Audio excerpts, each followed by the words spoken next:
আসসালামু আলাইকুম। আলহামদুলিল্লাহ, আজকে আমরা নিজেরাই কোয়েল পাখিকে খাঁচায় পালার জন্য একটা খাঁচা তৈরি করে ফেললাম। এখন অনেকে হয়তো প্রশ্ন করতে পারেন যে কোয়েল পাখিকে খাঁচায় কেন পালবেন। মূলত কোয়েল পাখিকে খাঁচায় পাললে অনেক বেশি কোয়েল পাখি পালা যায়, তুলনামূলকভাবে খামারে যেরকম আমরা পালি তার থেকে অনেক বেশি খাঁচায় পালা যায়। এটা আমি আপনাদেরকে বলবো কেমনে সেটা সম্ভব। মূলত আপনি যখন কোয়েল পাখি পালবেন সেটা হচ্ছে যে ফ্লোরে যদি পালেন, ফ্লোরে পালার ক্ষেত্রে ফ্লোর পর্যন্ত ওটার সীমাবদ্ধতা শেষ। এর ফাঁকা উপরে যে জায়গাগুলি আছে ওই জায়গাগুলো আমাদের আর কোনো কাজে লাগে না, যে কারণে আমার কাছে মনে হলো যে কোয়েল পাখি খাঁচায় পালাটা বেশি ভালো হবে আমার জন্য। এতে করে অল্প জায়গার মধ্যে অনেক বেশি কোয়েল পাখি পালা যাবে। আর একটা জিনিস আমি দেখছি সেটা হচ্ছে যে কোয়েল পাখি সম্ভবত খাঁচায় পালে রোগবালা একটু কম হয়। এর কারণ হচ্ছে খাঁচার নিচে যেহেতু ট্রে থাকে, ওই ট্রের উপরে ওদের পায়খানাগুলি পড়ে এবং ওইটাকে পরবর্তীতে পরিষ্কার করে ফেলা যায়। কিন্তু যদি বড় খামারের মতো করে করা হয় সেটা আর তাহলে সম্ভব হয় না। এটা আমার কাছে মনে হয়। যারা অভিজ্ঞ আছেন তারা হয়তো ভিন্ন মত পোষণ করতে পারবেন। তো যাই হোক, একটা বিষয় আপনাদেরকে বলে রাখি, আমাদের এখানে কেমন কি খরচ হয়েছে ওইটা আগে আপনাদেরকে জানাই দিই। মূলত এটাকে আমি আমার মতো করে তৈরি করছি, মানে হচ্ছে যে আমি নিজের আইডিয়াতে অনেক বেশি পরিশ্রম করে এটাকে তৈরি করতে হয়েছে এবং অনেক বেশি কাঠ আমার লাগছে, যেটা হচ্ছে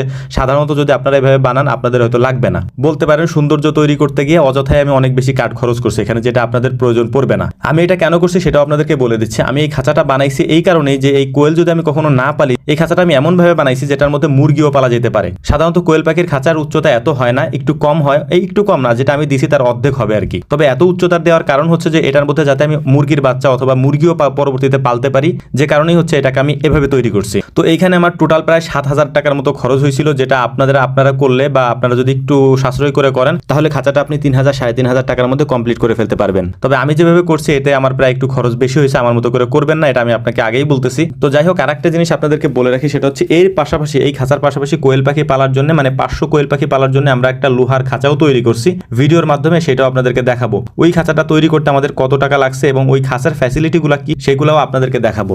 এবং এই খাঁচাগুলো রাখার জন্য আমরা একটা ঘর তৈরি করছি, ওই ঘরের মধ্যে এই খাঁচাগুলোকে মূলত রাখা হবে আর কি। তো এখানে আমি 200 কোয়েল পাখি পালার জন্য এই খাঁচাটা তৈরি করছি, যাতে এর মধ্যে প্রায় 200 কোয়েল পাখি পালা যায়। সামনে বাড়তি জায়গা রাখা হয়েছে যাতে ওইখান থেকে একটু ঢালু দেওয়া আছে, যে ঢালু দিয়ে ডিমগুলো এখানে চলে আসতে পারে। তো প্রচুর পরিমাণে বৃষ্টি হচ্ছে, গত কয়েকদিন যাবত আমাদের কাজ করতেও সমস্যা হচ্ছে, কতক্ষণ পর হচ্ছে বৃষ্টি নামে। তো যাই হোক, এর পরেও আলহামদুলিল্লাহ এটাকে আমরা কমপ্লিট করতে পারছি। তবে সমস্যা হয়েছিল একটা বিষয় নিয়ে, সেটা হচ্ছে যে কোয়েল পাখির গলা যেহেতু একটু ছোট, ওদের খাবারের পাত্রটা নিয়ে একটু ঝামেলায় পড়ছিলাম। তো এই ঝামেলা থেকে মুক্ত হওয়ার জন্য আমরা যে পদ্ধতিটা ইউজ করছি সেইটা হচ্ছে, আমরা যে পোলট্রির মুরগির বাচ্চাকে খাবার দেওয়ার জন্য যে বড় ট্রেগুলো থাকে, আমরা আমাদের ভিডিওতে আপনাদেরকে দেখাবো, ওই ট্রেগুলো হচ্ছে আমরা পিছনে লাগানোর চেষ্টা করছি যাতে করে এইখান দিয়ে ওরা খাবারটা খেতে পারে। আর একটা বিষয় হচ্ছে, আপনারা অনেকে ভুল ধরতে পারেন আমাদের, সেটা হচ্ছে যে আমাদের এই যে নেটগুলো আছে এইগুলো হয়তো একটু ছোট ভাষার আর কি। এখানে আমরা অপারগ, এর কারণ হচ্ছে যে নেট আমরা দিছি, এই নেট ছাড়া আমাদের বাজারে অন্য কোনো নেট আমরা আর খুঁজে পাই নাই। মূলত আপনারা যদি করেন কোয়েল পাখির জন্য তাহলে অবশ্যই 1 ইঞ্চি ফাঁকা যে নেটগুলো আছে ওই নেটগুলো দিবেন হচ্ছে বেড়া, মানে 4 সাইড দিয়ে।